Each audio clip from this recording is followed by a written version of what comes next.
Throughout this week, Holy Week, we will encounter 6 people who had front row seats in this incredible, real-life drama that was the last week of Jesus' life.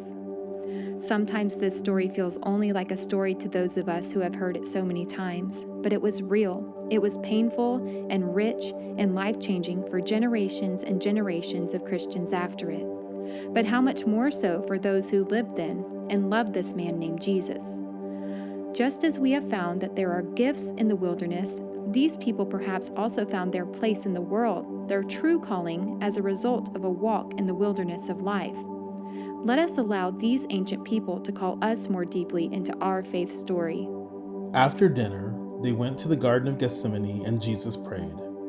And then the soldiers came and they arrested Jesus. They took him to the council and to the governor's palace, where they tried to make it look like a trial, but it wasn't.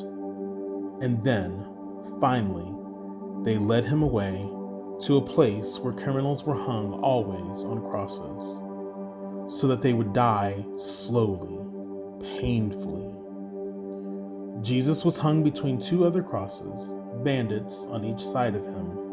The sign over Jesus' cross said, "This was the King of the Jews."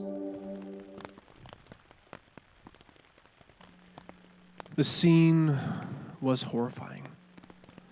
Not that I wasn't used to crucifixions.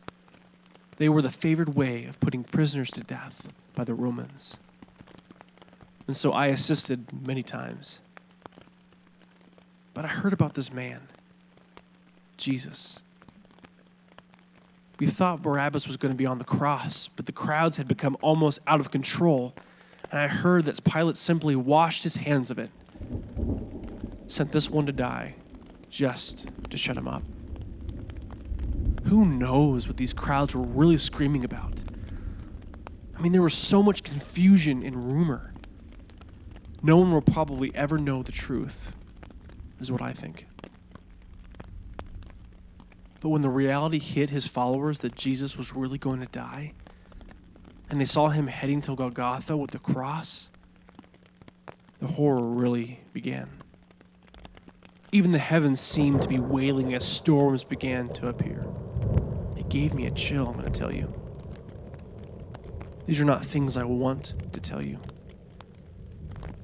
I am a soldier.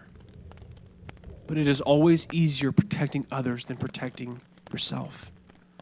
For the mothers who beg for mercy for their sons. For those who insist on waiting the hours, even days, it takes to die this agonizing death. Being a soldier can't always protect you from what you witness firsthand. Like hearing Jesus talk to the prisoners on the other 2 crosses next to him.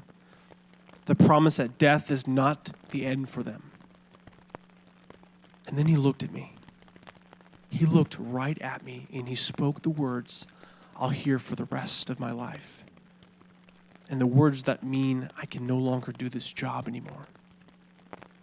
Father, forgive them, for they know not what they do. Later, after he died, they pierced him in his side. I still don't understand why, but in that moment I knew he was truly the Son of God. His blood poured out, just like the love he poured out for his people.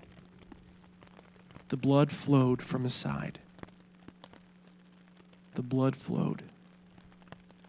His love flowed.